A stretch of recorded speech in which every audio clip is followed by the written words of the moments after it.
বাংলাদেশের লোডশেডিং এখন নতুন কিছু না, কিন্তু সব থেকে বড় সমস্যা তখনই হয় যখন আপনার ফোনে চার্জ থাকে মাত্র 1%, বিদ্যুৎ নেই, চার্জার কাজ করছে না, আর আপনার ফোন বন্ধ হওয়ার অপেক্ষায়। এই সমস্যার সমাধান কি একটি পাওয়ার ব্যাংক করতে পারে? আমার হাতে দেখতে পাচ্ছেন এওয়াইয়ের একটি পাওয়ার ব্যাংক, যেটার মডেল হচ্ছে PA12। ভিডিওর শুরুতে ধন্যবাদ জানাতে চাই সানটেককে, তার কারণ সানটেক আমাদের স্টুডিওতে পাঠিয়েছে এই পাওয়ার ব্যাংকটি। তাদের কাছে এই ধরনের পাওয়ার ব্যাংক অফিসিয়ালি ওয়ারেন্টি দিয়ে পারচেস করতে পারবেন এবং তাদের ফিজিক্যাল শপ রয়েছে উত্তরা 13 নম্বর সেক্টরে। আমার ভিডিও ডেসক্রিপশনে তাদের ইন ডিটেলস দেওয়া আছে। অবশ্যই আপনারা এই ধরনের পাওয়ার ব্যাংক যদি পারচেস করতে চান তাহলে সানটেকের সাথে যোগাযোগ করবেন। আপনারা আমার ভিডিওটা প্রতিনিয়ত দেখে থাকেন, হয়তো বা আপনাদের ভালো লাগে, কিন্তু আমার ভিডিওতে আপনারা লাইক, কমেন্ট বা সাবস্ক্রাইব করেন না। ভাই, কিছু তো একটা করেন।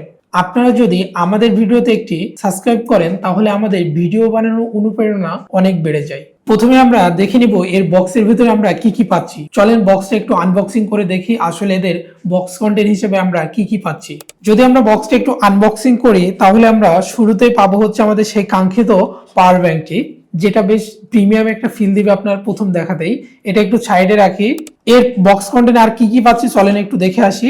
এর বক্স কন্টেন্ট আমরা তেমন কিছুই পাচ্ছি না। এখানে পাচ্ছি হচ্ছে একটি USB Type-C পোর্ট, যার মাধ্যমে আমরা আমাদের কাঙ্ক্ষিত পাওয়ার ব্যাংকটি চার্জ করতে পারবো, এবং সেই সাথে পাচ্ছি হচ্ছে একটি ইউজার ম্যানুয়াল গাইড। তো এই সকল বিষয়গুলো আমরা পাচ্ছি ওভারঅল বক্স কন্টেন্ট হিসাবে। প্রথম নজরে পাওয়ার ব্যাংকটি বেশ প্রিমিয়াম অনুভূতি দেয়। সাধারণ বাজেটে পাওয়ার ব্যাংকের মতো সস্তা ফিলিং নয়, বরং হাতে নিলে একটা সলিড বিল্ড কোয়ালিটি অনুভব করবেন। ডিজাইনের দিক থেকে এওআই PA12 এই পাওয়ার ব্যাংকটি বেশি স্মার্ট এবং আধুনিক। এখানে ব্যবহার করা হয়েছে পিসি ম্যাটেরিয়াল এবং প্লাস্টিকের সমন্বয়ে এই পাওয়ার ব্যাংকটি বিল্ড করা হয়েছে, ফলে এটি বেশ শক্ত এবং পোক্ত, অর্থাৎ দৈনন্দিন ব্যবহারে সহজে নষ্ট হওয়ার সম্ভাবনা কম। সামনের দিকে রয়েছে একটি ডিজিটাল LED ডিসপ্লে। এখানে ব্যাটারি পার্সেন্টেজ দেখা যায়, ফলে আন্দাজ করার দরকার হয় না কত চার্জ বাকি আছে। এটা আমার কাছে খুবই দরকারি একটা ফিচার মনে হয়েছে। এবং সেই সাথে এখন যদি এই পাওয়ার ব্যাংকটির পোর্টস অ্যান্ড বাটনের দিকে আসি, আমরা এই পাওয়ার ব্যাংকটিতে যে পোর্টগুলো পেয়ে যাচ্ছি সেটা হচ্ছে দুইটা USB পোর্ট পাবো এবং সেই সাথে একটা Type-C পোর্ট পাবো, যেখানে ইনপুট এবং আউটপুট দুটাই নেওয়া যাবে, এবং সেই সাথে একটি Type-B পোর্টও আমরা পেয়ে যাব। তার মানে এই পাওয়ার ব্যাংকটি দিয়ে আপনি মাল্টিপল ডিভাইস চার্জ করতে পারবেন খুব ইজিলি। এবং সেই সাথে এখানে আপনারা একটা পাওয়ার বাটন পেয়ে যাবেন। পাওয়ার বাটনটা প্রেস করলে এর যে ডিজিটাল LED ডিসপ্লে রয়েছে সেটা অন হয়ে যাবে, এবং সেই সাথে পাওয়ার ব্যাংকটি আপনারা পেয়ে যাবেন 22.5 ওয়াট ফাস্ট চার্জিং, এবং এওয়াইয়ের যে ব্যান্ডিং করা আছে বেশ প্রিমিয়াম একটি ফিল দেয়। এখন যদি বডি কন্ডিশনের দিকে আসি, পিছনের দিকে আপনি সলিড হচ্ছে প্লাস্টিক বিল্ড কোয়ালিটি পাবেন, এবং উপরের দিকে বেশ একটা সলিড ফিল দেওয়া হয়েছে। এখানে যদি হাত দিই, এর বিল্ড কোয়ালিটিটা বেশ প্রফেশনাল এবং ইউনিক ভাবে বিল্ড করা হয়েছে। এবং এখানে হ্যাঙ্গিং করার জন্য যে সিস্টেমটা রাখা হয়েছে এটা সম্পূর্ণ চামড়ার বিল্ড কোয়ালিটি করা হয়েছে, বেশ ইউনিক এবং প্রফেশনাল ভাবে বিল্ড করা হয়েছে। এখন আসি এই পাওয়ার ব্যাংকটি সবথেকে গুরুত্বপূর্ণ অংশে। এই পাওয়ার ব্যাংকের ক্যাপাসিটি হচ্ছে 30,000 mAh এর। শুনতে অনেক বড় সংখ্যা মনে হলেও বাস্তবের মানে কি? ধরুন আপনার ফোনের ব্যাটারি ক্যাপাসিটি 5,000 mAh, তাহলে এই পাওয়ার ব্যাংক দিয়ে 5 থেকে 6 বার ফুল চার্জ পাওয়া সম্ভব। আর অবশ্যই এই পাওয়ার ব্যাংকটি ফাস্ট চার্জিং সাপোর্ট করে, তাই চার্জ হতে খুব কম সময় লাগে। তারপরও একজন সাধারণ ব্যবহারকারীর জন্য 3 থেকে 5 দিনের backup, tour, outdoor shooting, travelling, long bus journey, load shooting সব ক্ষেত্রে দারুণ কাজে আসবে। বিশেষ করে যারা কন্টেন্ট ক্রিয়েটর, ফ্রিল্যান্সার অথবা ট্রাভেলার, তাদের জন্য এটা অনেক উপকারী হতে পারে।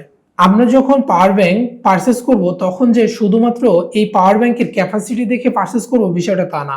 আপনাকে আরেকটা বিষয় নজর দিতে হবে, সেটা হচ্ছে এর চার্জিং স্পিড। আসলে একটা মোবাইল ফোন চার্জ দিতে কত সময় লাগে সেটাও আপনাকে নজর দিতে হবে। এওয়াইয়ের পাওয়ার ব্যাংকে রয়েছে 22.5 ওয়াটের ফাস্ট চার্জিং সাপোর্ট, ফলে আপনার ডিভাইস অনেক দ্রুত চার্জ করতে পারবেন। আমার মতে এই বাজেটে ফাস্ট চার্জিং ফিচার থাকা একটি বড় প্লাস পয়েন্ট। বিশেষ করে যারা সবসময় ব্যস্ত থাকেন এবং দ্রুত ফোন চার্জ করতে চান তাদের জন্য এটি বেশ সুবিধাজনক। সবচেয়ে ভালো বিষয় হলো একসাথে একাধিক ডিভাইস চার্জ করা যায়, অর্থাৎ একদিকে ফোন, অন্যদিকে স্মার্ট ওয়াচ এবং অন্যদিকে আপনার হেডফোন, সব একসাথে চার্জ করা সম্ভব। যারা একাধিক গ্যাজেট ব্যবহার করেন তাদের জন্য এটা বেশ সুবিধাজনক।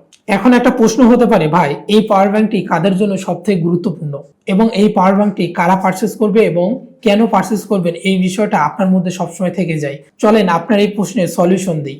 আপনি যদি একজন university student, office user, travel, freelancer, mobile gamer, content creator এবং আপনি যদি একজন ডেলিভারি ম্যান হয়ে থাকেন, যারা সারাদিন বাইরে থাকেন এবং চার্জ নিয়ে চিন্তায় থাকেন, তাদের জন্য এটি একটি কার্যকরী সমাধান হতে পারে। আমরা জানি প্রত্যেকটা ডিভাইসের অনেক বড় সুবিধা থাকলেও বেশ কিছু অসুবিধা বা খারাপ দিকও রয়েছে। চলেন সেগুলো একটু দেখে আসি।